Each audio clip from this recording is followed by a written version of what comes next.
हाय, good evening everyone. आप सब latest English grammar के लिए रेडी हैं?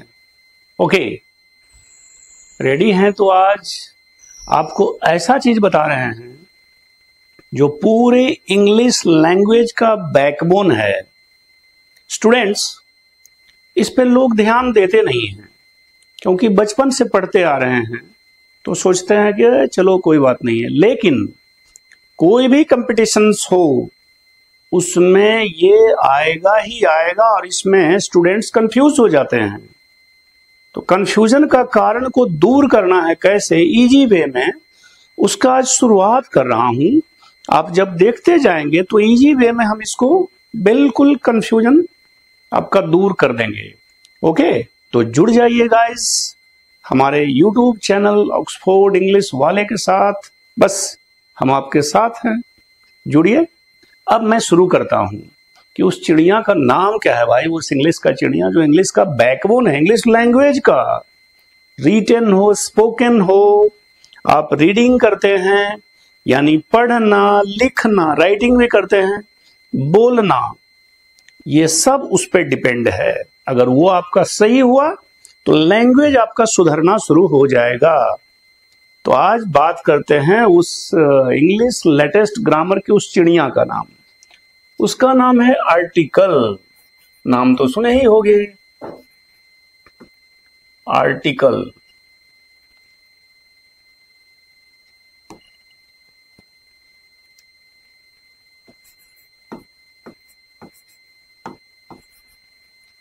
आर्टिकल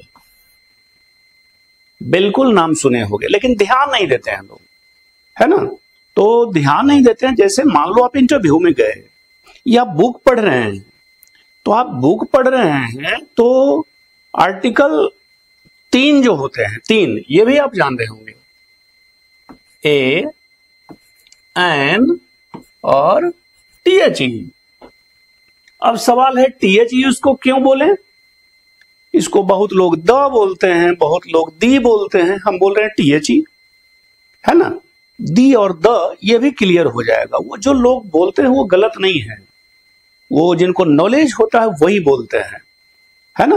तो आप भी नॉलेज ले लीजिए इससे कि आप भी बोलेंगे, बिल्कुल सही बोलना सीख जाएंगे। और ये इंग्लिश का बैकबोन है, इसके बिना सारा चीज गड़बड़ हो जाएगा। आपको बोलना, लिखना, पढ़ना सब गड़बड़ हो जाएगा। इसलिए आज स्टार्ट करते हैं। तो ए, एन और दी या द, ठीक है। ए, एन वन का शॉर्ट फॉर्म है, वन का संक्षिप्त रूप है ए और एन। तीनों का मीनिंग होता है एक, ये तो आप जान रहे हैं पहले से। एक मीनिंग और जान लीजिए, कोई। कहीं कहीं सेंटेंस जब होगा तो उसमें उसका अर्थ जब आप देखेंगे हिंदी निकाल कर, तो एक का मीनिंग एक होगा ही नहीं, या एन का या वन का। तो आप ध्यान दीजिएगा, वहां पे कोई हो जाएगा, वो सेट हो जाएगा, कोई। तो एक या कोई। ओके गाइस, THE जो है ये दिस और दिस का शॉर्ट फॉर्म है। दिस का मीनिंग तो यह होता है, दीज का ये सब, दिस का प्लूरल। लेकिन THE का द या दी का कोई मीनिंग नहीं होता है, ठीक है। ये सेंटेंस के अनुसार मीनिंग चेंज भी कर सकता है। जैसे आप देखिए 10 के नीचे भी आप जब पढ़े होइएगा, कैटलिस्ट, उत्प्रेरक, केमिस्ट्री में। जैसे खाद को लेते हैं, समझिएगा इसको गहराई से। खाद जब लेते हैं तो खाद रखा हुआ है तो उसको कुछ होता है क्या? उसमें कोई प्रतिक्रिया? हाँ, बाद में रखा रखा खराब हो जाएगा, पानी बन जाएगा, जो भी होगा वो। लेकिन वो एयर के साथ रिएक्शन करेगा तभी ना भाई, है ना। एयर में बहुत सारे गैस हैं, वो गैस से का साथ रिएक्शन करेगा। लेकिन ऐसे रखेंगे तो कुछ होगा क्या? या चीनी को रख देंगे तो कुछ होगा क्या? तो खाद को क्या करते हैं, जब प्लांट्स में डालते हैं, पौधे में डालते हैं, तो पौधा को क्या करता है, वृद्धि करता है, बहुत तेजी से बढ़ाता है, प्रजनन क्षमता बढ़ा देता है उसका, पौधों का। तो ये उत्प्रेरक का काम करता है, यानी अपना कोई उसका यूज नहीं है, लेकिन किसी के यूज को, किसी के चीज को वो बल दे देता है, बढ़ा देता है। यानी उत्प्रेरक, कैटलिस्ट, वो काम करता है। उसी तरह ये जो दी या द है, ये आप समझ सकते हैं जैसे इंग्लिश में उत्प्रेरक नहीं होता, मैं एग्जाम्पल देकर समझाया। हाँ, तो ये मैं सेंटेंस में बताऊंगा तो आपको समझ में आ जाएगा कि सेंटेंस के पूरे मीनिंग को ही चेंज कर सकता है ये, इसको मामूली नहीं समझिएगा। अर्थ कुछ नहीं होता उसका, लेकिन दूसरे के अर्थ को बदल सकता है। जैसे बताया ना कि मैं कैटलिस्ट, खाद, अपना कुछ नहीं है, जैसे ही पौधा में डाले उसकी प्रजनन क्षमता बढ़ा दिया, हरा भरा हो गया, पूरा खिल गया, मैंने उसको बढ़ा दिया। उसी तरह ये THE, दिस और दीज का शॉर्ट फॉर्म है। अब है, आप वोवेल कॉन्सोनेंट्स तो जान ही रहे हैं, है ना, A, E, I, O, U, 5 vowels हैं, बाकी सब कॉन्सोनेंट्स हैं। कॉन्सोनेंट्स इस टाइप से लिखिए ना, जैसे अगर सिर्फ कॉन्सोनेंट्स पूछ दे है तो बच्चों का खेल, लेकिन अगर कंपटीशन में जैसे इन किए, 1 मिनट नाम पता पूछा, बोला कॉन्सोनेंट्स बताइए।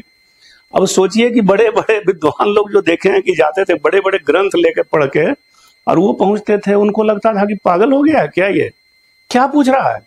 ये बात नहीं है, वो पागल नहीं है, वो आपको नर्वस करने के लिए वो फेंक देता है बच्चा वाला चीज, है ना, कि आपका एक्सप्रेशन क्या है, चेहरे का कॉन्फिडेंस कैसा है आपका, है ना।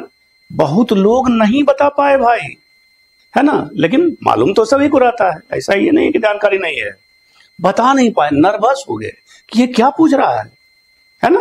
तो अगर सिर्फ कॉन्सोनेंट्स पूछे, वोवेल पता ही नहीं है, ये कुछ नहीं, बोले सिर्फ कॉन्सोनेंट्स बताइए आप, 21 होते हैं, तो ऐसे है ये BCD, FGH, JKLMN, PQRST, VWXYZ, ये कॉन्सोनेंट्स हैं। ओके, देखिए आपको लिख भी देते हैं, BCD, FGH, JKLMN, PQRST, VWXYZ, 3 3 6 5 5 5, 1 2 3 4 5 हुआ ना, 5 5 5 15 6 21, ये कॉन्सोनेंट्स हैं। ओके, अब देखिए कि दी और द में दी और द में क्या क्या कैसे कैसे पढ़ेंगे, तो ध्यान रखिएगा, ये वोवेल्स हो गए, ये कॉन्सोनेंट्स। सिनेमा समाप्त होता था पर्दा पर तो लिखाता था ऐसे,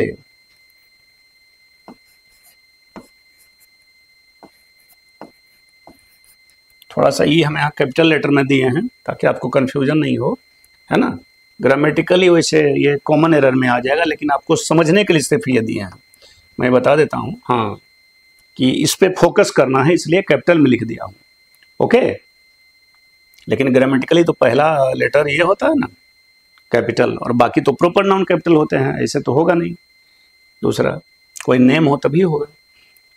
तो इसको पढ़ेंगे क्या, अब यहां पे देखिए E जो है ये वोवेल है ना, E स्मॉल में है, यहां कैपिटल में लिख दिया हूं, E वोवेल लेटर है ना। अब आपको समझना है टिप्स कि वोवेल लेटर के पहले अगर THE लगा हो कहीं भी तो उसको दी पढ़ेंगे। ओके, और इसको क्या पढ़ेंगे, E से एंड। अब बहुत लोग पढ़ देता है इंड भाई, इंड। अब I से ही होता है भाई, बचपन में भी पढ़े होगे, डबल E से दीर्घई, तो ये इंड कैसे हुआ, है ना, दी एंड। लेकिन आपके मन में सवाल होगा कि इसको एंड बोलेंगे तो इसको क्या बोलेंगे, ए से अ भी होता है, ए से आ भी होता है, ए से ए भी होता है, एंड।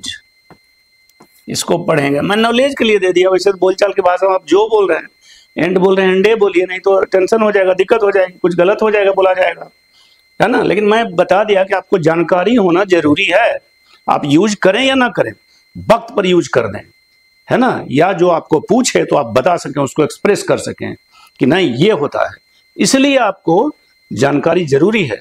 नॉलेज है तो कॉन्फिडेंस है, नॉलेज नहीं है तो आप कमजोर हैं, है ना, कॉन्फिडेंस नहीं है, लो कॉन्फिडेंस है, इसलिए आप कॉन्फिडेंस बनाइए, नॉलेज लीजिए। तो इसको एंड पढ़ते हैं, इसको पढ़ते हैं एंड। ओके, दी एंड, समाप्त। अब देखिए कॉन्सोनेंट लेटर,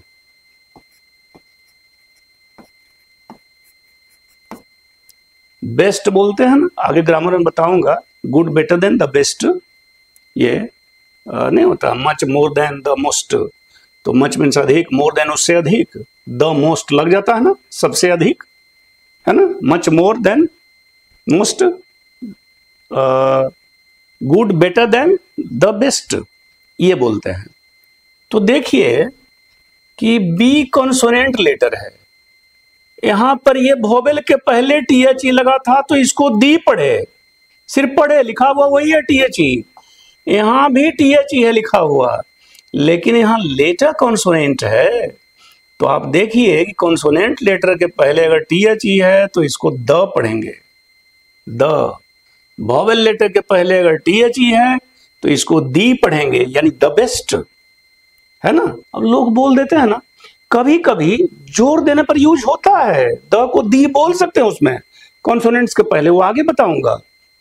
लेकिन ऐसे आप जनरल मीनिंग में जान जाएं कि वोवेल के पहले टीएचई रहे तो दी पढ़ेंगे, कॉन्सोनेंट के पहले टीएचई रहे तो द पढ़ेंगे। ओके ओके गाइस, अब आगे बढ़ते हैं इसके यूज के लिए, इसका यूज हम कैसे कैसे करें।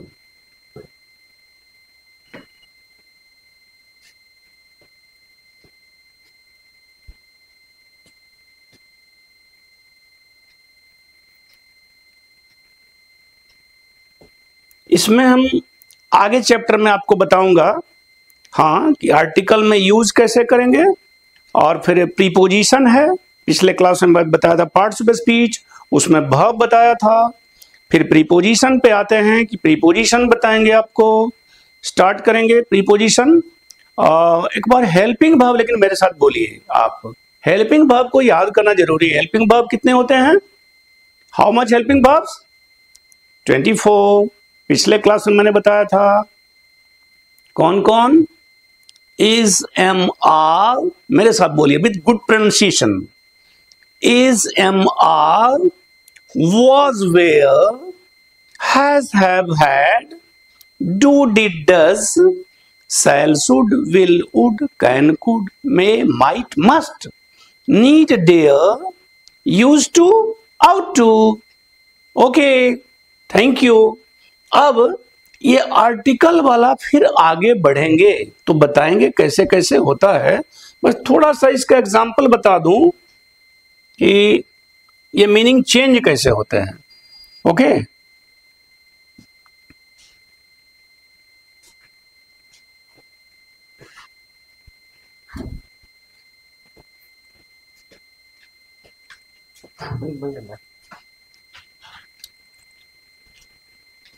क्लोज करते हैं।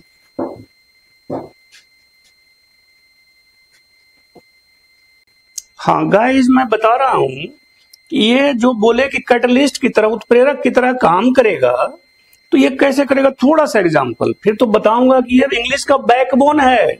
ए एन और दी को मामूली नहीं समझिए, ये पूरा लिखना पढ़ना बोलना, स्पोकन रिटन रीडिंग उडिंग सब गड़बड़ हो जाएगा इसके बिना, और कंपटीशंस में तो आता ही आता है। अभी जो बीएचयू वाला कल परसों हुआ ना कंपटीशन, उसमें टाइम्स ऑफ इंडिया लिखा हुआ था और बच्चन लिख के आ गया क्या, द लिखा ही नहीं, उसमें द भरा ही नहीं आर्टिकल। तो बताऊंगा कि कैसे कैसे यूज होता है ना। अब देखिए यहां पे कि एग्जाम्पल एक दे रहा हूं, ओपन विंडो, कैसे ये मीनिंग को चेंज करता है। ओपन विंडो,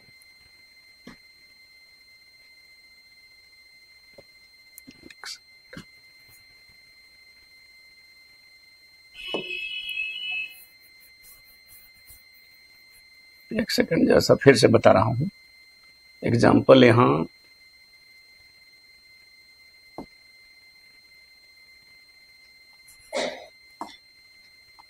एग्जाम्पल,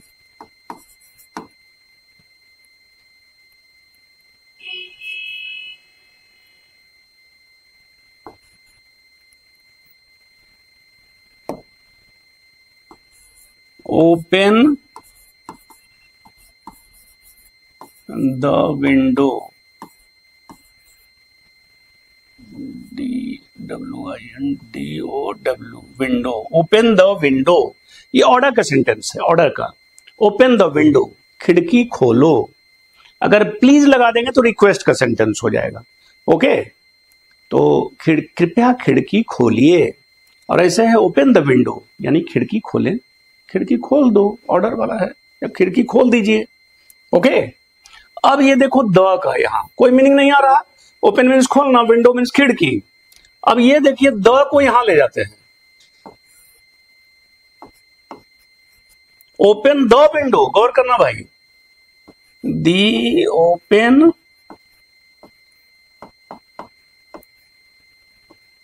विंडो, यहां था ओपन द विंडो, खिड़की खोल दो।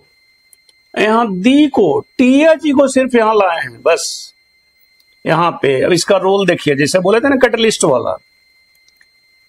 अब सबसे पहले तो द रहा नहीं, वोवेल के पहले यहां टीएच है तो दी हो गया, दी ओपन विंडो, खुली हुई खिड़की। यानी इस सेंटेंस के मीनिंग को ही चेंज कर दिया, वर्ड वही है, ओपन वहां भी है, ओपन यहां भी, विंडो वहां भी है, विंडो यहां भी है, दोनों। सिर्फ टीएच जो यहां बीच में था इसको स्टार्ट में ला दिए हैं। ठीक है, तो मैं नहीं लाया भाई, विद्वानों ने बनाया है, मैं तो सिर्फ आप तक पहुंचा रहा हूं। ओके, तो दी ओपन विंडो, सबसे पहले द से दी हो गया, ओपन विंडो यानी खुली हुई खिड़की। इसी तरह के टिप्स बताता रहूंगा गाइस, बस जुड़े रहिए मेरे साथ। Okay, good night, have a sweet dream. Share करते रहिए, बताते रहिए हमारे चैनल को, दूसरों को भी सिखाते रहिए मेरे चैनल के माध्यम से, और कमेंट्स भी करिए, लाइक करिए ऑक्सफोर्ड इंग्लिश वाले। ओके, मिलता रहूंगा।